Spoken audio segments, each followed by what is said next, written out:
Bonjour à toutes, j'espère que vous allez bien. On se retrouve de nouveau sur la chaîne La délivrance par la femme pour parler d'un sujet important aujourd'hui qui s'appelle le bitachon.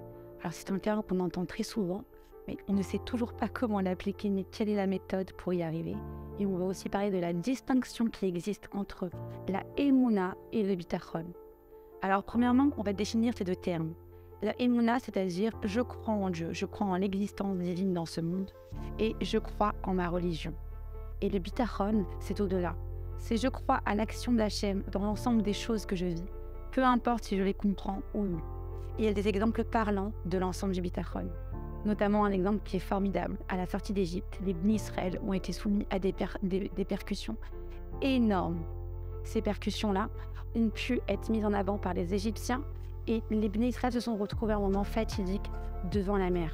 Ils avaient deux options, ou retourner en arrière face aux Égyptiens, ou avancer vers la mer. Comment peut-on faire? Si j'avance, je me noie. Si je retourne en arrière, les Bnei Israël se font tuer.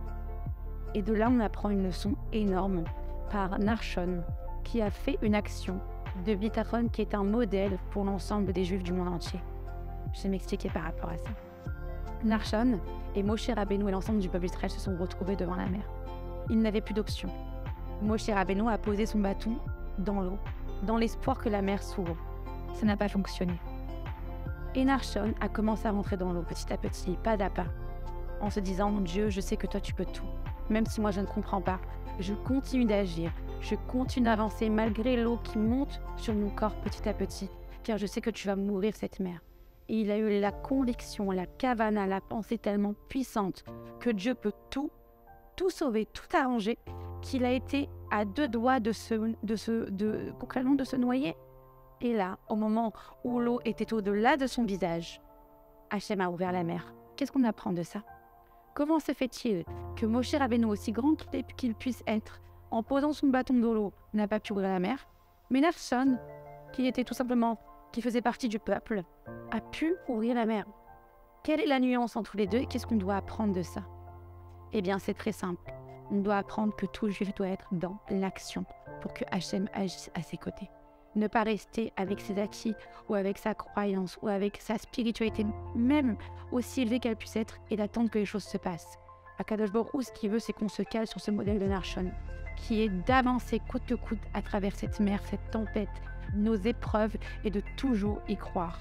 Parce que Dieu finit toujours par ouvrir les portes, finit toujours par ouvrir votre propre mer à travers vos difficultés. Donc, la nuance entre le bitachon et la émouna, c'est concrètement... Et Moshe Rabbeinu a eu la émouna de tremper son bâton, de dire « Dieu, je crois en toi, voilà, hop, je le pose. » Et Narshon a dit « Non, non, moi je suis dans l'action. J'ai le bitachon, c'est au-delà de la émouna. Je sais que cette mer, elle va finir par s'ouvrir. » C'est toute la nuance entre l'un et l'autre. C'est la nuance entre « je pense » et « j'agis ». J'y crois et j'agis. Et tout juif doit s'efforcer de toujours être dans l'action. Et comme je vous l'ai toujours dit, l'ensemble des éléments qui sont mis au travers de notre Torah sont uniquement des moralités que l'on doit appliquer dans notre quotidien pour réussir à bien vivre dans ce monde. L'ensemble des histoires qui ont été contées à travers notre histoire sont là pour nous enseigner. Ce que l'on doit comprendre à travers cette situation, c'est que peu importe l'épreuve que vous avez, peu importe votre difficulté, même si vous êtes face à cette mer qui ne s'ouvre pas, et Dieu seul sait combien notre génération a d'épreuves, sachez et soyez convaincus au plus profond de vous que si vous activez non seulement cette croyance, mais que vous continuez d'agir et de vous battre, Dieu finira par ouvrir la mer pour vous. Et c'est ça les bitachon. Et tout juif peut créer ces bitachon. C'est-à-dire ne voyez pas votre épreuve comme une fin en soi. Continuez de vous battre, continuez d'y croire, même si d'apparence cartésienne cela ne semble pas possible, car c'est Dieu qui gère son monde, et Dieu est capable de tout. Donc nous avons des pensées limitantes, des croyances limitées qui nous permettent de ne pas comprendre et de ne pas accepter que cela est possible. Mais pour Dieu, rien n'est impossible. Et ce bitachon-là, c'est clairement ce que Dieu attend de nous. Et on peut l'avoir uniquement par une seule méthode. Connecter son cœur à Hachem. Faire des choses avec son cœur, y croire au plus profond de nous. Et mettre Dieu dans chacune de nos pensées. Le faire descendre dans cette matérialité. Le faire descendre dans nos épreuves. Ne pas le laisser seulement au niveau de la tfila, mais lui montrer par notre action, par l'action que l'on va avoir dans notre vie, que même si ça semble s'aggro, même si nous sommes face à un mur, nous continuons d'y croire. nous continuons d'avancer et ce mur finira par tomber tel que la mer s'est ouverte. Et peu importe l'épreuve que vous vivez, et je sais que c'est difficile pour chacun d'entre nous dans cette génération, qu'on en a énormément, ayez la conviction la plus profonde que si Dieu l'a fait une fois, il peut la refaire et la recommencer et ainsi de suite. Et une leçon très importante également, c'est que Dieu, à travers les épreuves qu'il nous fait, il attend de nous une réaction. Suivant la réaction que l'on va avoir, nous allons avoir ou du mérite ou de la miséricorde. Quelle est la différence entre les deux? Pourquoi Narshon a eu du mérite de cette épreuve? Comment est-ce possible? Et pourquoi, d'une autre façon, la sortie d'Égypte a été une miséricorde? C'est étrange, on peut se poser la question. Qu'est-ce qu'est la miséricorde et qu'est-ce que le mérite? Comment la voir? La miséricorde, c'est concrètement vous supplier Dieu de vous délivrer. Le mérite, c'est j'agis, je me bats et Dieu finira par me délivrer. Ce sont deux choses totalement distinctes. Et dans notre génération, les épreuves sont nombreuses et Dieu attend de nous une seule chose, c'est que l'on ait du mérite.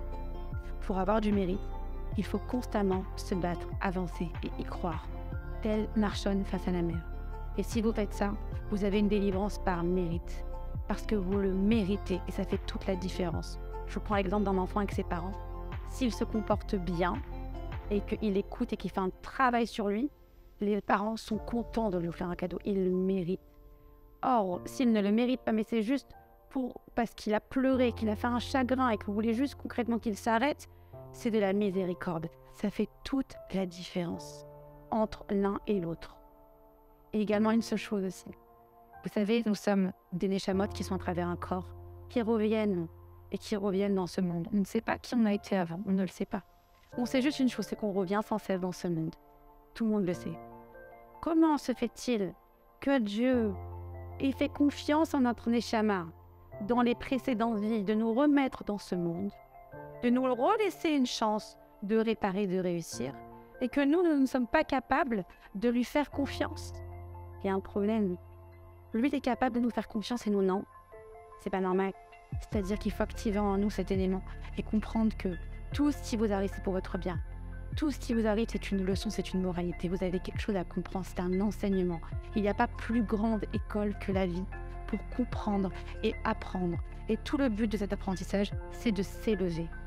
Mais ayez en mémoire que le bitachon, cette activation de croire que malgré tout ce qui est fermé autour de vous, peut s'ouvrir, c'est votre clé pour avoir du mérite dans ce monde et pour ouvrir toutes les barrières et vous amener votre délivrance personnelle qui amènera automatiquement une délivrance globale du Hans Rêve.